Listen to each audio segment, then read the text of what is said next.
Reasons of Mendel's success. I will just give hints on 2 points only. One, Mendel selected only pure breeding varieties of pea, means pure tall, then dwarf like that, then flower color purple, then white like that. Then another important thing, he took only those traits or characters for his studies that did not exhibit linkage, incomplete dominance. So what is linkage, what is incomplete dominance, that you will get later in this chapter.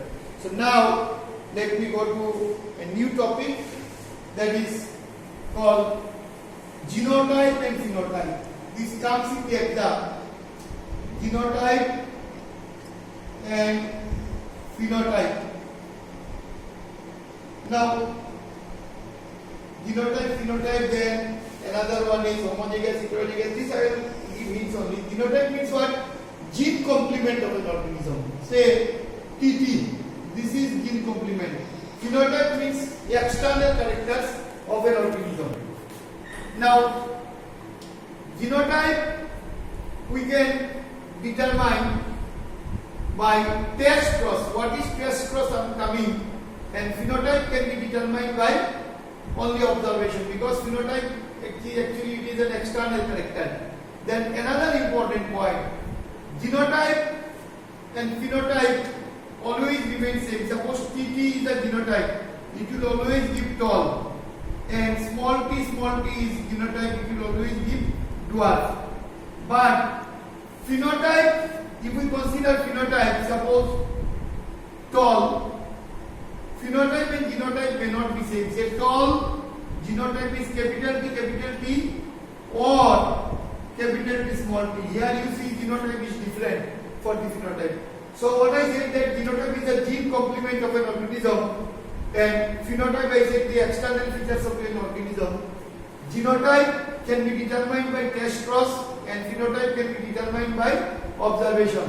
Then another important thing I said, that genotype and phenotype always remain same. TT is the genotype, tall will be its phenotype, small t is the genotype, dwarf will be its phenotype. But phenotype and genotype is not same. Tall have 2 types of phenotypes, capital T or capital T, small t.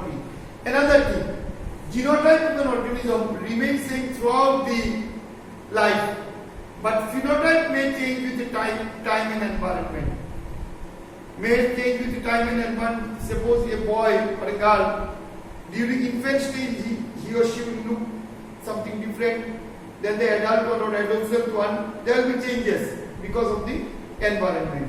Now next one, homozygous and heterozygous. What is homozygous? And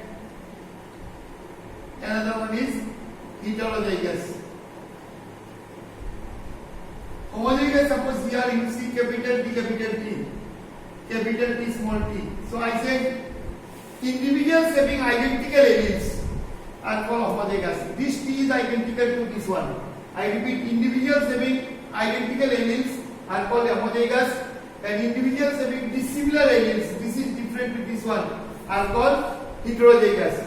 Then second thing, that homozygous always produces single gamete, only one gamete. It produces single gamete, and here you will get 2 types of gamete. Capital T and small t. Then another important thing, in case of homozygous, it will always breed true for a character, means capital T will always give rise to tall, and it seldom breeds true. How? Let me show you. From capital T, small t, you will get, say, capital T, small t. If we make a cross, this is tall, this is also tall, but phenotype is different, this is dwarf. If we make a cross between 2 heterozygous characters, then we will get 4 characters. One is pure tall, 2 are hybrid tall, and 1 is dwarf. Means 3 tall and 1 dwarf. But these are characters, their characters are different. Their genotype is different. Now let us go to next one after homozygous and heterozygous. Now let us go to back cross and test cross. Back cross and test cross. One is back cross, another one is test cross.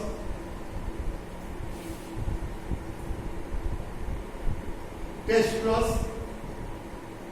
Say, let me show you first. Tall. This is capital T, dwarf. This is small t, this is parental character T. Its gamete will be capital T, gamete will be small t. If I make a cross, capital T, small t, this is the F1 generation. This will look tall. Now, what is back cross then? Now I am giving the definition. Capital T, small t into capital T, this is one cross. Then another one, capital T, small t into small t, this is another cross. Now, what is the definition of back cross? Crossing of F1 hybrid, this is F1 hybrid. Capital T, small t, this is F1. Crossing of F1 hybrid with any one of the parent, dominant or recessive, is called back cross. This is dominant parent and this is recessive parent. I repeat, crossing of F1 hybrid with any one of the parent that is dominant or recessive is called back cross. Then I can say another important thing. A back cross can be a test cross when it involves only recessive parent. Back cross includes both dominant and recessive. I say this is dominant, this is recessive. So from this I can make a conclusion that a back cross can be a test cross where only can be called a test cross when it involves recessive parents only. Now, what is test cross? Test cross means crossing of F1 hybrid with the recessive parent only. Crossing of F1 hybrid with the recessive parent only is called test cross. Now, let me find out the result of the cross. Here gamete will be capital T. So if I make a cross, capital T, another one is capital T, small t. This is F2 generation. Here also this will be gamete will be capital T, small t. Here will be small t. If I make a cross, capital T, small t, and small t, this is F2. Now I repeat, test cross is a cross when we make a cross F1 hybrid with the recessive parent, then we call it a test cross. A test cross is a part of back cross. Test cross is a part of back cross. I repeat, crossing of F1 hybrid with the recessive parent is called test cross, and test cross, I said back cross is a part of test cross earlier. Now I am saying that test cross can be a back cross when it involves recessive parent only. Now, what is the significance of back cross and test cross? So these are what actually. This is heterozygous. Now this is heterozygous and this is heterozygous, this is homozygous. Here also this is homozygous, this is heterozygous. These are actually what? These are actually genotypes. So what is the significance of test cross? That it helps in finding out the genotype of an individual. These are genotypes. Genotype of an individual, that is whether an organism is homozygous or heterozygous. This is homozygous, dominant, this is heterozygous. This is heterozygous, this is homozygous. So, test cross, significance of test cross comes in the exam, that it can determine the genotype of an individual, whether an individual is homozygous or heterozygous. Now, let me go to next topic. Now, next topic is monohybrid and dihybrid cross. Monohybrid cross and dihybrid cross. Now, what is monohybrid cross?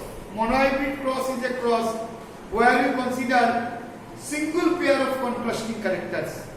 I repeat, where you consider a single pair of contrasting characters, that is called monohybrid cross. So, let me show you.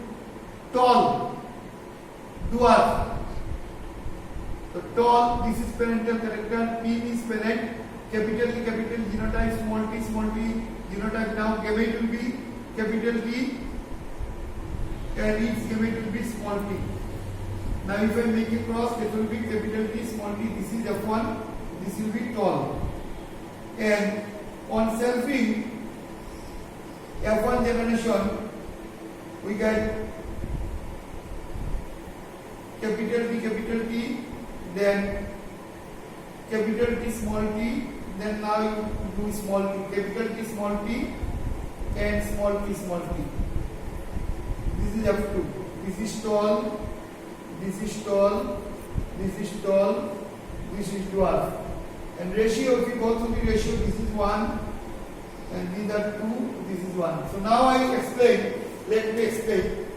Monohybrid cross means cross in which single pair of elements are taken into consideration.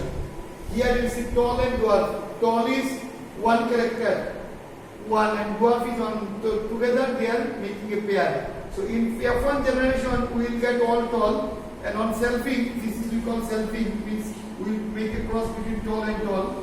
It will give in F2 generation 3 tall and 1 dwarf as phenotype. And phenotype, pure tall 1, hybrid or mixed tall 2, and dwarf 1. That means in case of monohybrid cross, in F2 generation we get 3:1 phenotypic ratio and 1:2:1 phenotypic ratio.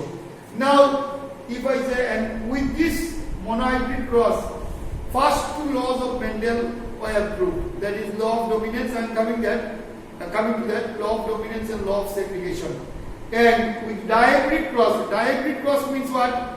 Cross in which 2 pairs of characters are. Dihybrid cross, I said that where we take 2 pairs of contrasting characters. In your earlier I have shown you 7 pairs of contrasting characters: sheep shape, yellow and green, the seed shape, round and wrinkled, and seed color, yellow and green. So color and shape you can take, with that you can make a cross. Yellow round seed, we can make a cross with green wrinkled seed. Then 2 pairs of characters will be there, that is called dihybrid cross.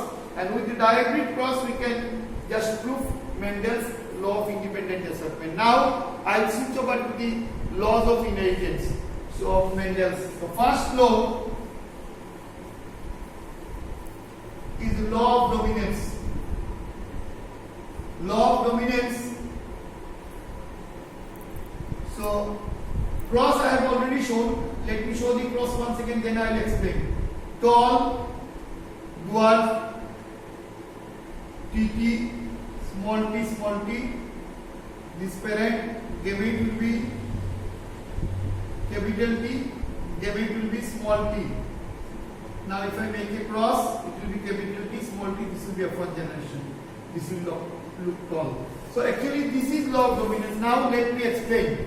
Mendel said that of the 2 contrasting means comparable character. Tall can be compared with dwarf, purple can be compared with white, round can be compared with wrinkle. So he said of the 2 contrasting hereditary characters, only one is expressed in F1 generation. Then he said the character which is expressed is known as dominant character, and the character which could not express or remain latent is known as a recessive character. Here, when we make a cross between tall and dwarf, in the F1 generation we got tall. That is, tall is the dominant, and which character could not express? This is the dwarf which is recessive. Once again I am saying that Mendel said of the 2 contrasting hereditary characters, contrasting means comparable characters, only one is expressed in F1 generation. Then he said the character which is expressed is known as dominant character, and the character which could not express is known as recessive character. So this is nothing but this is the law of dominance. Now second law is law of segregation. Law of segregation or law of purity of gametes.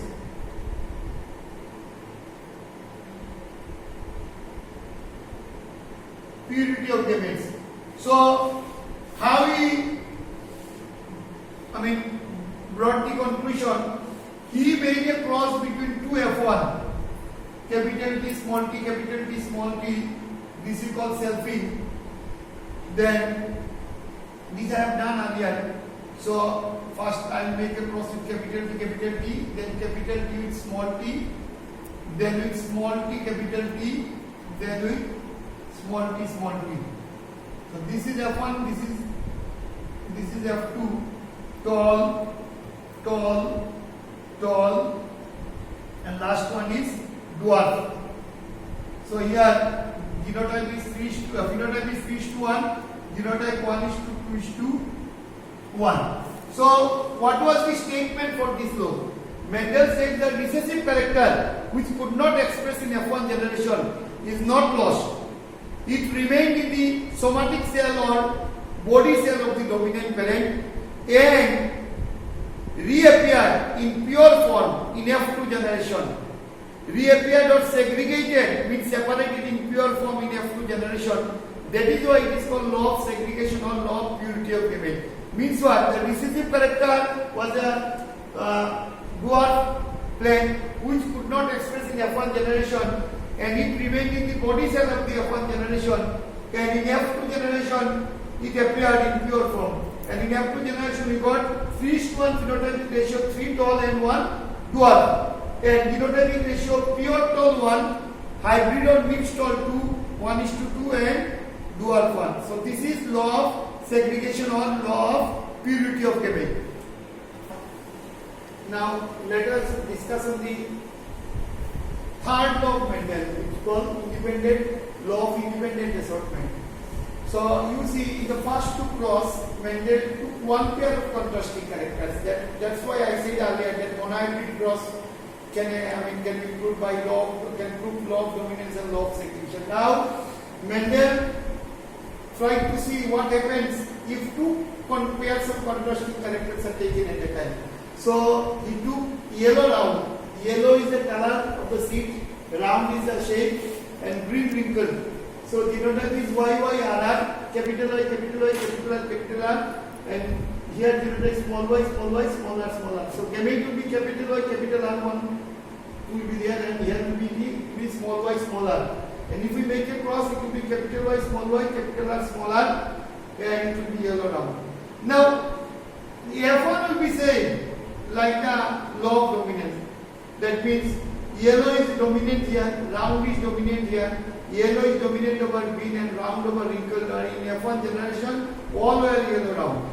Means here Mendel took two pairs of contrasting characters and he tried to see what happens if two pairs of contrasting characters are taken at the same time. So in F1 generation, no change like the law of dominance, and when F1 were self, capital Y, small y, capital R, small r, capital Y, small y, capital R, small r, selfing was done. Means what? Between two yellow round plants processes are made, so it will produce 4 gametes. Capital Y, capital R, keep small y constant, capital Y, small r, then small y, capital R, small y, small r. Here also, keep small y constant, capital Y, capital R, capital Y, small r, small y, capital R, small y, small r.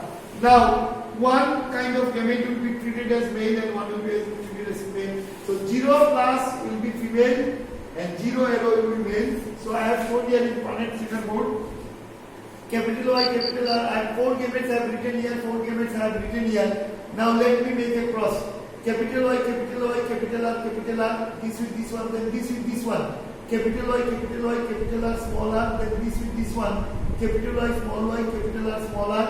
Then this is last one, capital Y, capital R, small r. Now with this one, capital Y, small r, capital Y, capital R, small r, capital Y, small r, capital Y, small y, capital R, small r, capital Y, small y, small r, small r. Now with this one, third one, capital Y, small y, capital R, capital R. So I can write as capital Y, small y, capital R, capital R. Capital Y, small y, capital R, small r, then small y, capital R, then small y, capital R, small r. The last one, with this one first, capital Y, capital R, small r. Then with this one, capital Y, small r, then small y, capital R, small r, then small y, small r. Here one thing let me tell you, if the flower is to be yellow, then it must have capital Y genotype. If it is round, then it must have capital R. If capital Y is absent, then it will be green. If capital R is absent, then it will be wrinkles. Now you see here 9 cases, capital Y and capital R are present. Capital Y, capital R is present. This one also, this one also, this one also, this one also, this one also, this one also, this one also, this one also. So 9, 1, 2, 3, 4, 5, 6, 7, 8, 9. In 9 cases, capital Y and capital R are present, so it will be yellow now. And in 3 cases, capital Y is present but capital R is absent. Here, capital Y is present, here also capital Y is present but smaller, smaller. Here also capital Y is present but smaller, smaller. So it will be yellow wrinkle 3. And in 3 cases, capital Y is absent, only small y is present. This one, capital Y is small y, capital R, small y, capital R, small y, capital R, it will be green down. And last one, small y, that we have taken first character in cross, small r, it is wrinkled. So, what was Mendel's conclusion? Mendel said that each pair of character can behave independently and can mix with anyone, and that is why you got 2 new characters. That is, we took yellow round and green wrinkle as parental character, but we got 2 characters, new characters, yellow wrinkle 3 and green round 3. These were the new characters, and why these characters came out? Because the name of the law was given law of independent assortment. That is, each pair of character behave independently and they have assorted independently.